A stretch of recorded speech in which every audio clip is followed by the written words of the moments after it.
안녕하세요. 저는 30대 후반 여자입니다. 사람이 살다 보면 이런저런 일 다 겪게 되지만 이번에 동서와 시모가 가지고 있던 비밀들이 생각지도 못한 상황에서 밝혀지는 순간 한바탕 돌이킬 수 없는 결과를 가져오게 되었죠. 의사인 동서가 며느리로 들어오면서 저는 찬밥 신세나 다름없을 만큼 시모는 저에 대한 관심이 조금도 없었어요. 그래도 동서가 들어오기 전에는 저를 딸처럼 대해주셨지만 한순간에 바뀐 시모의 행동들이 제 마음에 서운함을 남겼습니다. 그래도 과거에 좋았던 기억들이 다시 예전처럼 시모와 좋은 관계로 돌아갈 수 있을 거라 생각해 항상 긍정적으로 받아들이면서 크게 불만을 가지지 않으려 노력하고 있었죠. 그런데 어느 날 주말에 시부모님께서 부르셔서 남편과 함께 시댁에 들리게 되었는데 그 자리에 동서내외가 먼저 도착해 있더라고요. 시부와 서방님은 정신없이 움직이면서 남편도 서둘러 돕길 원하고 있었습니다. 애초에 저희에게 어떠한 말도 해주지 않았던 상황이라 남편이 당황했는지 무슨 일이냐고 시부에게 여쭤보자 커다란 아이스박스 하나를 남편에게 건네주더니 차에 실으라며 서방님과 함께 짐을 옮기기 시작했습니다. 너 설마 잊고 있었던 거냐? 오늘 남자들끼리 배 타러 낚시하러 가기로 했잖아. 저번 달에 약속 다 해놔서 아빠가 배 예약해둔 거 기억 안 나? 어렸을 때야 아빠가 너희들 데리고 여기저기 정말 많이 돌아다녔지만 너희들이 커가면서 지금까지 정신없이 살아오다 보니 부자지간 제대로 된 시간 한번 가진 적이 없어서 내가 저번에 낚시 한번 가자고 얘기했었는데 그때 네가 그렇게 하자고 했었잖아. 당연히 잊지 않고 있었을 거라 생각했는데 설마 너 까맣게 잊고 있었던 거냐? 내가 일부러 이런 시간 잡지 않으면 앞으로 더 시간도 나지 않을 테고 큰며느리 뱃속에 둘째까지 태어나면 그땐 여행 한번 떠나는 것도 여의치 않을 텐데 조금이라도 시간이 있을 때 아빠랑 추억 만들어야 하지 않겠니? 어차피 다음날 아침에 올 거니까 너무 걱정 안 해도 된다.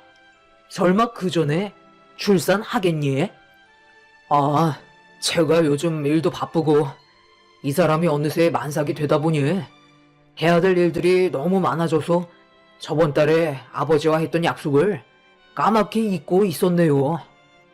남편은 저에게 미안하다면서 난처해하는 모습을 보이고 있었어요. 저도 만삭인 상태로 첫째를 돌보면서 시간을 보내다 보니 전달에 시부와 남편이 했던 약속에 대해 잊고 있었죠. 그렇게 남자들은 낚시 여행을 떠나게 되었고 저와 동서는 시댁에 함께 있을 수밖에 없었어요.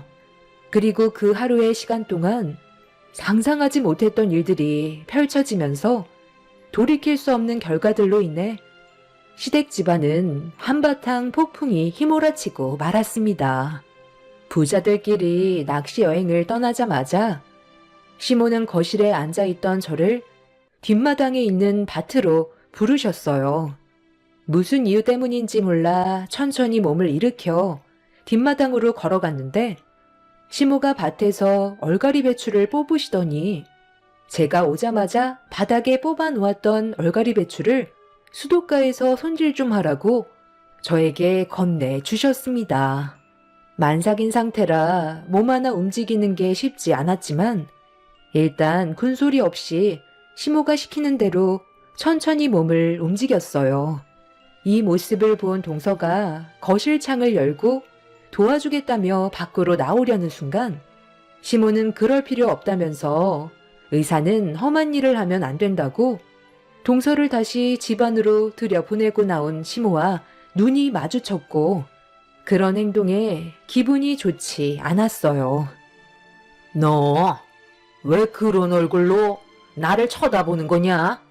너만 일 시켜서 서운하게 생각하나 본데 작은 며느리는 의사라 손이 얼마나 중요한데 굳이 이런 일을 시켜야겠니? 이 정도는 너 혼자서도 충분히 할 수 있잖아. 그리고 너는 뱃속의 아이가 딸이지만 작은 애는 얼마 전에 뱃속의 아이가 아들이라는 걸 알게 됐는데 귀한 몸을 함부로 다뤄야 되겠어? 나중에 내가 따로 일 시킬 거니까 괜히 서운해하지 말고 서둘러 움직여라. 해가 벌써 중천인데 하루 종일 다듣기만 할 거니? 어머님, 저도 만삭인 몸이라 빠릿빠릿하게 움직일 수가 없어요. 앉아서 일하는 게 쉽지 않다고요. 이제 곧 출산이라 많이 힘든데 이건 어머님이 해주시면 안 돼요? 나는 너 때 출산 직전까지 일하면서 다 해왔다. 아직 멀쩡해 보이는구만. 얼마나 힘든 거 시켰다고 벌써부터 엄살이야. 양수 터지면 그때 구급차 부르면 되니까 걱정하지 말고 서둘러 다듬어라. 앉아서 하기 힘들면 저기 테이블 있으니까 가지고 가서 다듬으면 되잖아. 생각을 좀 하면서 네가 융통성 있게 움직이면 되잖니? 어머님, 형님보다 차라리 제가 도와드리는 게 어때요? 저는 아직까지 배가 많이 나오지 않아서 훨씬 수월하게 일을 할 수 있을 것 같은데요. 아유, 네가 무슨 일을 한다고 그래? 계속 서 있지 말고 날도 더운데 가서 시원하게 에어컨 좀 쐬고 있어라. 안 되겠다. 둘째는 이리 좀 따라와라. 시모는 동서를 데리고 거실 한편에 에어컨 바람을 직접 쐴 수 있는 명당에 앉힌 뒤 다시 밖으로 나오셨어요. 만삭인 저는 떼약볕에 얼갈이 김치를 담게 하시고 동서는 에어컨 바람 맞으면서 쉴 수 있게 해주는 시모의 차별에 서운함은 점점 더 커지게 되었습니다. 그날 하루 밖에서 힘들게 시모가 시키는 일을 끝낸 뒤 방으로 들어와 겨우 누울 수 있게 되었는데 거의 반나절을 고생해서 그런지 몸에 조금씩 이상 반응이 오고 있는 것 같은 느낌이 들었어요. 약간의 잔 진통이 반복적으로 느껴지기 시작했는데 시간이 지날수록 점점 더 진통의 세기가 확실하게 출산이 가까워졌다는 걸 알 수 있게 신호를 보내오고 있었죠.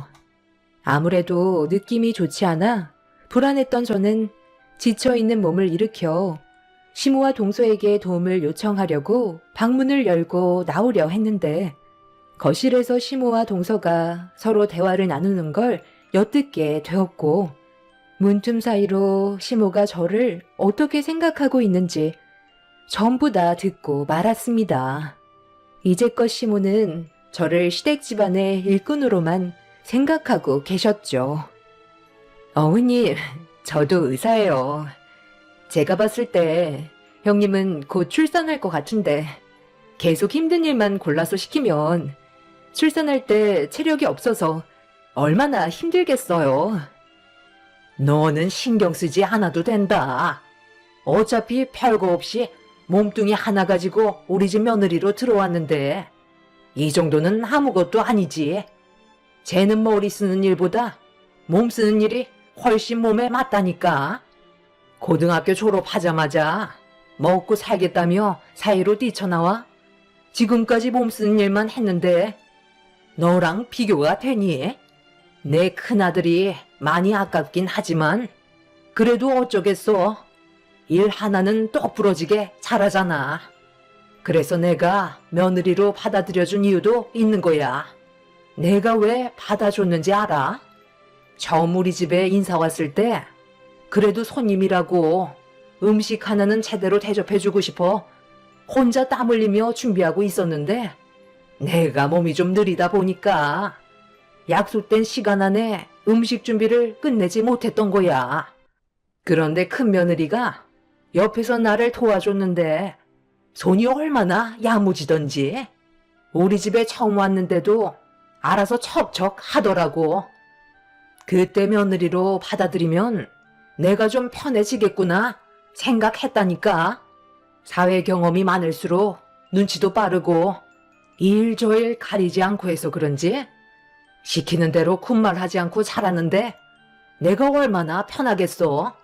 집안에 몸 쓰는 사람이 있으면 머리 쓰는 사람도 있어야 되는 거야. 그래야 균형이 맞는 거지. 그러니까 둘째 너는 지금처럼 행동하면 된다. 그리고 큰 며느리는 집안일에만 신경 쓰면 되는 거야. 이 모든 걸 당연하게 생각하고 괜한 걱정할 필요 없다. 큰 며느리 들인 이유가 부려먹으려고 받아준 거지? 내가 떠받으려고 받아준 줄 아니? 애초에 그럴 거였으면 법조인 며느리로 들였을 거다.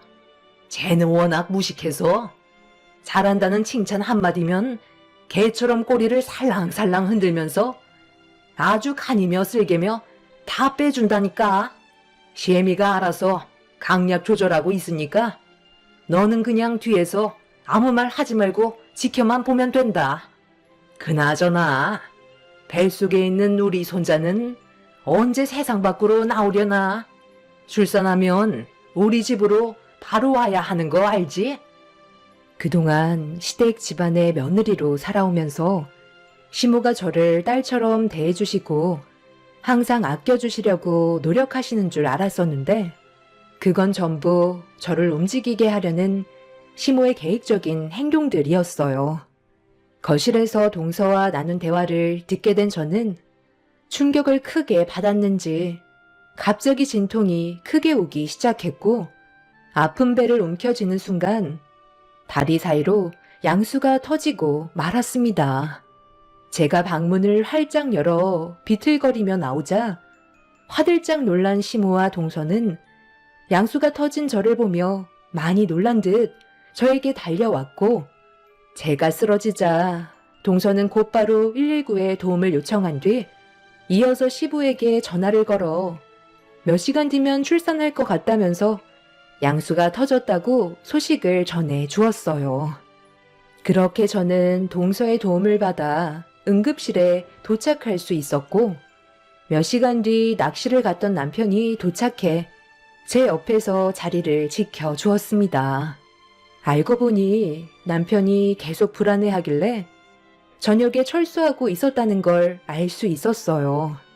배 타고 나가서 출산날 못 올 줄 알았는데 남편이 저에게 가봐야 할 것 같다며 시부에게 불안감을 계속해서 보이자 어쩔 수 없이 배를 돌리게 되었다는 걸 알게 되었죠.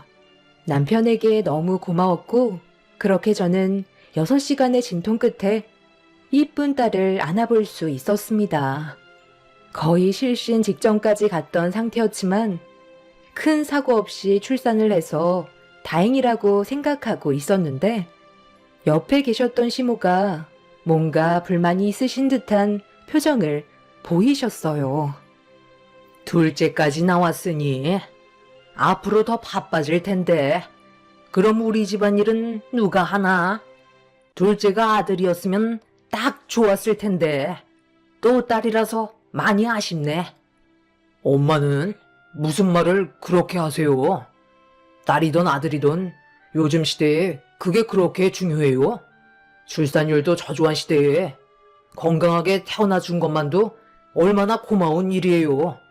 요즘 엄마는 이 사람이 하는 일들 전부 마음에 안 들어 하시는 것 같아 보이는데 도대체 뭐가 문제예요? 지금까지 불평불만 한마디 없이 엄마가 시키는 굳은 일을 묵묵히 해왔으면 그래도 출산했는데 고생했다는 말 한마디 해줄 수 있는 거 아니에요? 좋은 말 해주시지 않을 거면 그만 나가주세요. 내가 뭘 그렇게 잘못했다고 그러는 거야. 애가 이제 둘이나 되니까 앞으로 집안일을 제대로 시킬 수 없을 것 같아서 하는 말이었을 뿐인데 그거 가지고 꼭 그렇게까지 화를 내야 되겠니? 어찌됐든 출산하는 건 봤으니까 나는 이제 들어가 보련다. 그런데 사돈분들은 아직도 멀었다니. 하기야 남해에서 강원도까지 오시는데 대중교통을 이용해서 오셔야 하니 얼마나 오래 걸리시겠어? 얼마 전에 사고 나서 폐차 안으로 새 차를 구입할 생각은 없으신 거야?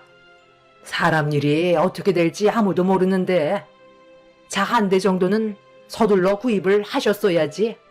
너희 집안을 보면 시골 사람들이라서 그런지 하나같이 무식이 자리 잡고 있는 것 같다. 사돈, 무식이라뇨? 방금 하신 말은 좀 심하신 것 같은데요? 저희도 사정이 있으니까 차를 구입하지 못하고 있는 건데 어떻게 제 딸 앞에서 그런 말을 함부로 하시는 거죠? 얘 선주야, 너 그동안 사돈한테 이런 대우를 받고 있었던 거니? 오늘만큼은 제 딸한테 좋은 말 해줘도 모자라는데 어떻게 우리 집안이 무식하다는 말로 제 딸에게 상처를 줄 수가 있어요? 김서방, 이게 어떻게 된 건가? 나한테는 항상 사돈이 내 딸을 친딸처럼 대해준다고 하지 않았나? 시모의 잘못된 입놀림에 출산 전날 양가 집안의 분위기는 심각하게 흘러갔고, 시부는 급하게 상황을 수습하려 했지만 시모가 저희 부모님께 조금도 사과할 생각이 없으셨는지 입을 굳게 닫으셔서 엄마의 목소리는 더욱더 높아지고 말았습니다. 서방님은 안 좋아진 분위기를 최대한 수습하려고 시모를 모시고 밖으로 나가려는데 저희 엄마의 말을 묵묵히 듣고 계셨던 시모가 갑자기 서방님의 팔을 뿌리치며 엄마한테 가까이 다가가 면전 앞에다 삿대질을 하면서 화를 내셨어요. 보잘것없는 사돈 집안의 딸내미를 며느리로 들어줬으면 감사하게 생각할 줄 알아야지. 어따 대고 지금 나한테 큰 소리야. 이것 봐요. 내가 왜 욕을 먹어야 하는 건데. 가뜩이나 둘째도 딸이라서 기분이 좋지 않고만 우리 집안한테 죄송하다는 말부터 해야 되는 거 아니에요? 대기업 다니는 잘난 내 아들 그쪽 사이 만들어준 것만도 저희가 얼마나 많은 손해를 봤는지 아세요? 100번 철을 받아도 모자랄 판에 어디서 감히 큰 소리야? 번듯한 직장이 있는 것도 아니고 내세울 거라곤 몸 쓰는 것밖엔 없으면서 고래 자기 딸이라고 감싸고 도는데 분위기 파가면서 눈치껏 좀 행동하세요. 가뜩이나 마음에 들지 않는 거 참고 있으니까 제가 만만하게 보이세요? 불만이 있으면 다시 데려가던지요. 제 아들이랑 결혼하겠다고 줄 서 있는 여자들이 한 트럭이에요. 내가 두 발로 나갈 거니까 건들지 마라. 시모는 산부인과가 떠나갈 정도로 저희 엄마한테 화를 내셨어요. 저희 가족이 왜 욕을 먹어야 하는 건지 전혀 이해를 하지 못하고 있었죠. 저는 며느리로서 최선을 다했고 번듯한 직장이 없더라도 아이를 가지기 전까지는 정말 열심히 살았었는데 부모님이 저 때문에 안 좋은 소리를 들으시는 것 같아 너무 기분이 안 좋았어요. 결국 서방님이 시모를 겨우 모시고 나가면서 한바탕 난리가 났던 양가 집안 분위기는 가라앉힐 수 있었습니다. 그날 시부는 저희 부모님께 몇 번이나 죄송하다면서 고개를 숙였고 남편과 서방님 또한 아무 말도 하지 못한 채 고개만 떨구고 있었습니다. 그리고 저는 그런 안 좋은 상황이 생기게 된 이후 시모의 얼굴을 더 이상 볼 수가 없었어요. 시모도 저에게 더는 연락을 하지 않으셨습니다. 그렇게 얼마의 시간이 지났을 때 이른 아침부터 시모가 갑자기 저희 집 문을 두드리시면서 목소리를 높이셨어요. 출근 준비를 하던 남편이 당황해서는 현관문을 열어드렸는데 들어오자마자 거실에서 아이를 돌보던 저에게 한마디 상의도 없이 일을 저질렀다고 신발도 벗지 않으신 채 무작정 거실로 들어오셨어요.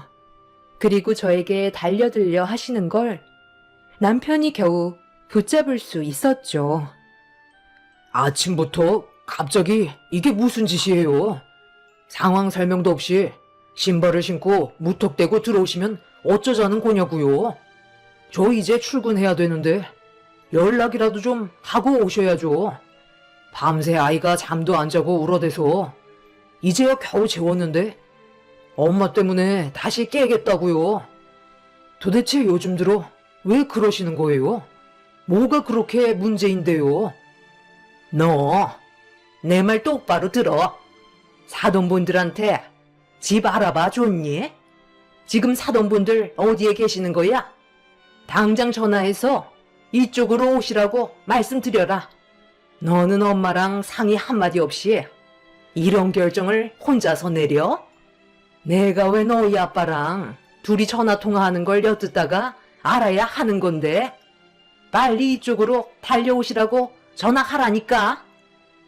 시모가 아침부터 찾아오신 이유는 남편이 저희 부모님께 집을 알아봐 준 거에 대해 불만을 가지고 계신 걸 알게 되었고, 남편은 침착하게 설명을 해주고 있었어요. 제가 출산을 하고 첫째도 돌봐야 하는데 둘째까지 봐야 하는 상황에 시모와 마찰이 생겨서 엄마가 도와주려 하시는데, 아빠도 이왕 올라오시는 거 함께 있어주고 싶으셨는지 없는 형편에 당분간 저희 집 근처에 집을 알아보는 게 좋을 것 같다고 하셔서 남편이 직접 월세로 알아봐 준 거였고, 부모님께서 남편의 도움 덕에 편히 쉴 수 있는 집에서 당분간 지내실 수 있으셨죠. 농사일을 하셨기 때문에 아빠는 한동안 동네 주민분께 부모님께서 해야 될 일을 부탁하고 저를 도와주신 거였어요. 너무 감사했고 부모님 덕분에 제가 편하게 몸을 회복시킬 수가 있었죠. 하지만 시모가 이런 일이 있었다는 걸 아시게 되면서부터 남편이 돈을 지불했다는 거에 화가 잔뜩 올라오셨고, 결국 아침 일찍 찾아오셔서 난리를 치셨던 거죠. 남편은 저희 부모님께 전화를 하지 않고 계속 상황을 해결하려고 했지만 시모가 더욱더 난리치는 바람에 어쩔 수 없이 제가 부모님께 전화를 걸어 현재의 상황을 알리게 되었고, 그렇게 저희 집에 서둘러 들어오신 부모님께서 시모와 얼굴을 마주하셨어요. 집을 알아봐 줬으면 사돈께서 돈을 지불하셔야죠. 왜 제 아들이 월세를 내줘야 되는 거죠?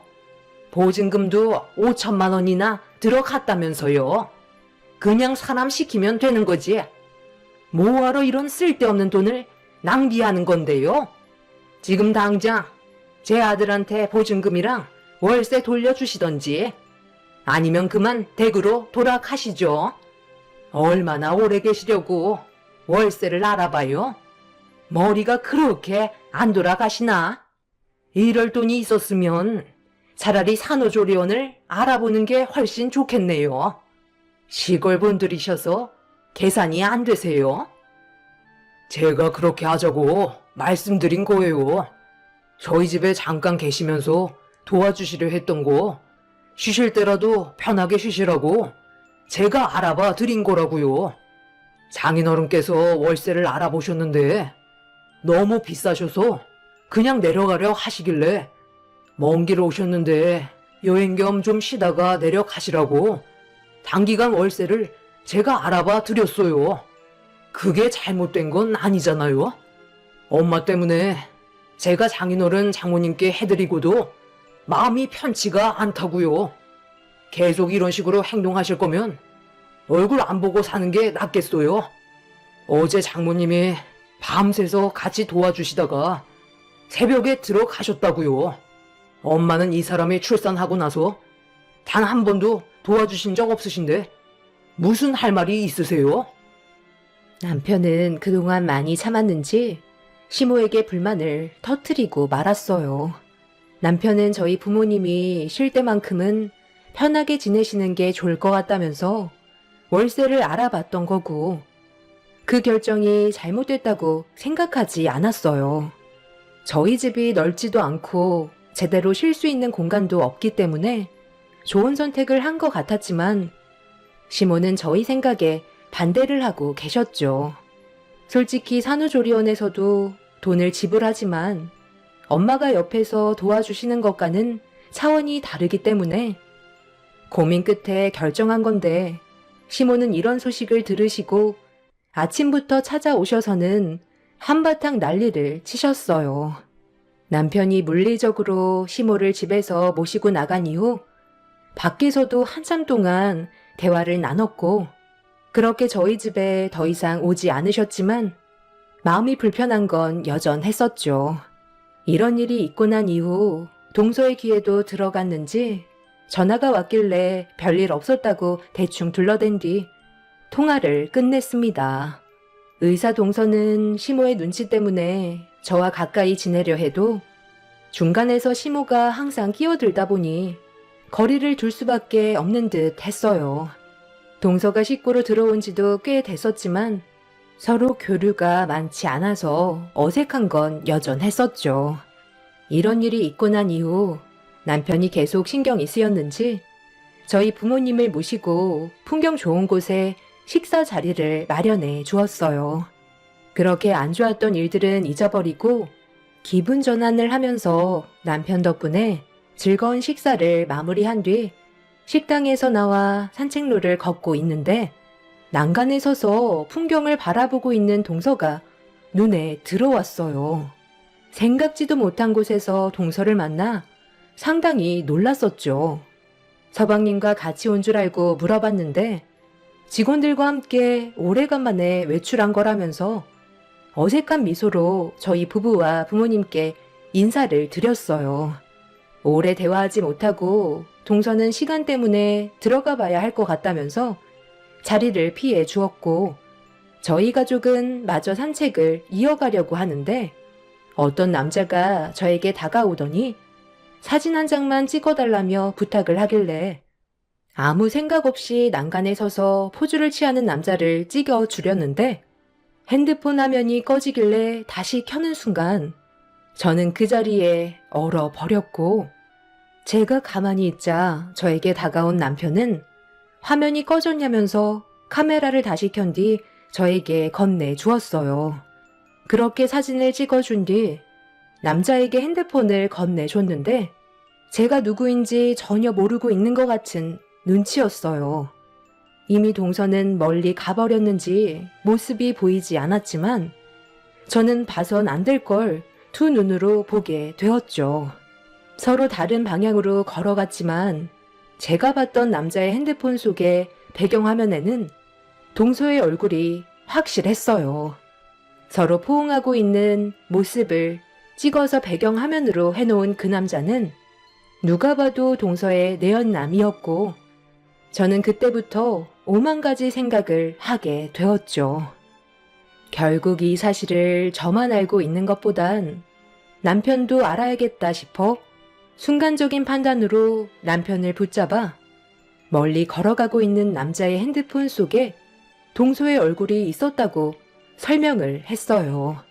그런데 제가 생각했던 거와 다르게 남편은 침착함을 유지하면서 임신한 동서가 어떻게 다른 남자를 만나냐고 제가 잘못 본 거 아니냐며 두 눈으로 확실하게 봤다고 말을 했는데도 믿어주지 않았습니다. 그 사이 정체를 알 수 없던 남자는 이미 사라져버린 상황이었고 동서도 그 자리를 벗어났었죠. 예상하지 못한 장소에서 동서를 만난 것부터가 의심스러운데 남편은 동서가 직원분들과 같이 온 거 아니냐면서 제가 그동안 스트레스를 많이 받아서 그런 것 같다고 심각하게 생각을 하지 않더라고요. 남편이 하도 믿지 않으니까 저도 잘못 봤나 싶어서 그날은 그냥 집으로 돌아왔었죠. 서방님과 동서의 사이가 너무 좋다는 걸 알고 있었기 때문에 남편의 말대로 제가 잘못 본 것 같아 그냥 넘어가기로 했었어요. 그날 이후 한 달 정도의 시간이 지나고 동서의 배도 거의 많이 불러와서 출산날이 가까워지고 있었는데 어느 날 시부가 지붕 보수를 하시다가 떨어지셔서 병원에 입원하셨다는 말에 남편과 함께 서둘러 병원을 가게 되었어요. 그리고 그곳에서 엄청난 충격적인 광경을 두 눈으로 목격하고 말았습니다. 시부는 다행히 크게 다친 건 아니셨는지 며칠 입원하셔서 치료를 받으신 뒤 퇴원하시면 된다는 의사의 말에 안심을 하고 있었는데 담당 의사의 얼굴을 보는 순간 입을 다물지 못했어요. 그 사람은 저번에 저에게 사진을 찍어달라고 부탁했었던 남자였고 동서와 같은 병원에서 근무하고 있던 의사 동료라는 걸 알 수 있었죠. 남편은 남자의 얼굴을 기억하지 못하는 것 같아 보이길래 어떻게 해야 할지 몰라 담당 의사가 병실에서 나가는 걸 보고 있었는데 시부 옆에 계시던 시모가 담당 의사의 뒤를 따라 나가길래 뒷모습을 지켜보고 있는데 주변을 살피던 시모가 갑자기 담당 의사의 팔을 잡곤 어디론가 데리고 가고 있었어요. 예상하지 못한 장면에 너무 놀라 남편을 급하게 불렀고 시모가 의사를 데리고 가는 모습을 보고 있던 남편에게 얼마 전에 제가 겪었던 상황에 대해 설명하면서 담당 의사가 동서와의 관계에 뭔가 있을 것 같다고 얘기하자 남편은 시모와 의사의 뒤를 서둘러 쫓아갔고 저희 부부는 비상계단으로 들어간 의사와 시모가 나누는 대화를 숨어서 듣게 되었습니다. 더 이상 우리 작은 며느리 옆에서 얼씬거리지 말고 나랑 약속한 대로 최대한 빠른 시일 내에 다른 병원으로 옮겨줬으면 좋겠어요. 내가 가지고 있는 이 증거물들을 법정에서 사용하지 않길 바랄 뿐입니다. 이건 그쪽이 제시한 금액이니까 여기까지 하고 더 이상 우리 앞에 나타나지 마세요. 알겠어요? 저도 서둘러서 다른 병원으로 옮기고 싶긴 하지만 그게 말처럼 쉬운 문제가 아니라서요. 그래도 최대한 빠른 시일 내에 옮기도록 하겠습니다. 금액은 정확하게 주신 거 맞죠? 이렇게까지 하시니 어쩔 수 없이 제가 떠나야 되겠네요. 유 선생은 잘 지내고 있나요? 한동안 얼굴을 안 봤더니 많이 보고 싶긴 한데 그래도 약속이니까 조용히 사라지는 게 좋겠죠? 그런데 뱃속의 아이가 누구 아이인지는 궁금하지 않으세요? 그쪽 아드님의 아이일지 아니면 제 아들일지 그게 제일 궁금하실 것 같은데요. 왜 이렇게까지 하시는지 이해를 할 수가 없지만 그래도 유 선생이 저를 먼저 찾는다면 어쩔 수 없이 만날 수밖에 없어요. 그건 내가 얘기 잘 해놨으니 걱정 안 해도 돼요. 그리고 뱃속에 있는 아이가 내 아들의 자식이면 정말 좋겠지만 그쪽 아이라도 나는 상관없어요. 어떻게 얻은 의사 며느리인데. 그리고 내 아들이 충격받는 것도 원하지 않는다고요. 그냥 그쪽이 조용히 사라지면 아무 일도 일어나지 않는다니까요. 우리 작은 며느리도 더 이상 그쪽이랑 만나지 않겠다고 나와 약속까지 했으니까 2번 다시 우리 가족 앞에 얼씬도 하지 말아요. 내 말 무슨 뜻인지 알겠어요? 저는 시모와 의사가 나눈 대화에 입을 다물지 못했고 남편은 얼굴이 사색이 돼선 분노를 참지 못한 채 시모와 의사에게 뛰쳐가서 난리를 치고 말았습니다. 모든 대화를 듣게 된 남편이 나타나자 기겁을 하면서 도망치려는 시모를 붙잡으면서 시모의 손에 들고 있던 흰 서류 봉투를 치켜들며 개판 5분 전이라고 소리를 질렀어요. 그리고 봉투 안에서 떨어진 내용물들은 입을 다물지 못할 정도로 충격적인 장면들이 찍혀있는 사진들이 가득 들어 있었죠. 의사는 조용히 자리를 피하려 하자 남편은 의사 얼굴에 손을 날렸고 시모는 전부 다 망했다면서 그 자리에 주저앉아 오열을 하셨습니다. 동서는 서방님과 결혼을 했으면서 동료 의사와 불륜관계를 저질렀고 뱃속의 아이가 누구 아이인지 전혀 알지 못하는 상태였었죠. 그리고 이런 상황을 시모에게 들킨 동서가 손이 발이 되도록 빌면서 용서를 구했고 시모는 의사인 동서가 아깝다고 생각했는지 서방님만 모르면 모든 게 해결이 될 거라고 판단해 내연남인 의사에게 돈까지 지어주면서 모든 상황을 수습하려 했어요. 이런 관계를 유지해 오다가 결국 저희에게 들통이 나고 말았던 거죠. 시모는 비밀로 해달라고 했지만 남편은 서방님이 이 사실을 모두 알아야 되는 게 맞는 거라며 그 자리에서 전화를 걸어 비상계단이 있는 쪽으로 오게 만들었습니다. 결국 서방님이 동서가 바람피웠다는 걸 모두 알게 된 순간 집안은 정말 개판이 되고 말았어요. 그렇게 동서내외는 끝내 이혼을 하게 됐지만 곧 출산을 앞두고 있는 아이가 아직까지 누구의 아이인지 알지 못하는 상황입니다. 동서는 유전자 검사를 하지 않겠다면서 모습을 나타내지 않고 있어요. 동서조차 누구의 아이인지 모르는 상태인 거죠.